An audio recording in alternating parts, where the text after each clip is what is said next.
hey, are you part of the family of God?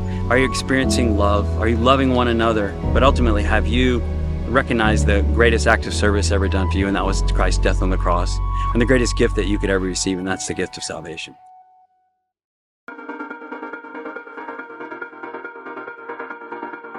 Hi everyone, welcome to Sophomore Camp. The theme of this camp is This is Love, where we learn about Jesus' love and how he first loved us. Because of this, we get to apply love to others. We learn what that looks like for each person and how we know that he loves us even more than we could ever imagine. The 5 love languages are words of affirmation, quality time, Physical touch, gift giving, and acts of service. What is your primary love language, and how does God perform that love language in your life? My primary love language is quality time because I love to live in the moment and enjoy every second with my friends and family. My love language is physical touch, and although God's not there to physically give me a hug, I feel like he puts people in my life, like my family and friends, to do that through him.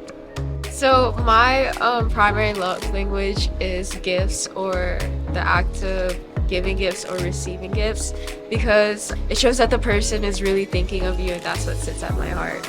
My favorite love language is acts of service because I enjoy volunteering my time and helping others in need. My primary love language is words of affirmation, and it really helps me not only reading the Bible, but when people come up to me and reassure me that everything is going to be okay and that everything is not my fault. You know, God's always there to help lift me up. I have a question for you two. Who can say the 5 love languages the fastest? Ready? Okay. Words of affirmation, physical touch, gifts, acts of services. A few minutes later. My brain, bro.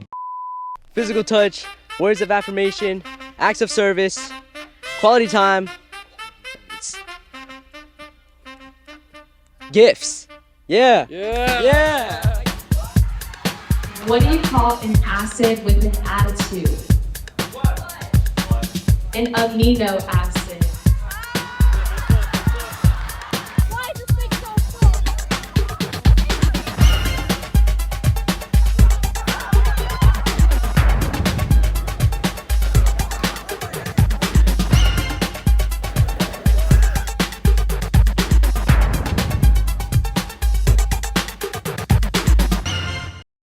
Sophomore Camp, we talk about love and how that influences our relationships. So it's, once you're in the family of God, how should we treat each other? We love one another because God first loved us. As we talk about those 5 love languages, we talk about words of affirmation, quality time, we talk about physical touch, acts of service, and gifts. In the Bible, how Jesus expressed his love in those ways through those love languages, spending time with the disciples, spending that quality time with them, affirming them and what they did, being near them. But I think most of all we can see Jesus' love for us and his acts of service of going to the cross for us and the gift that he gives us, and that's eternal life. But ultimately, have you recognized the greatest act of service ever done for you, and that was Christ's death on the cross, and the greatest gift that you could ever receive, and that's the gift of salvation. So it's kind of what Sophomore Camp's all about.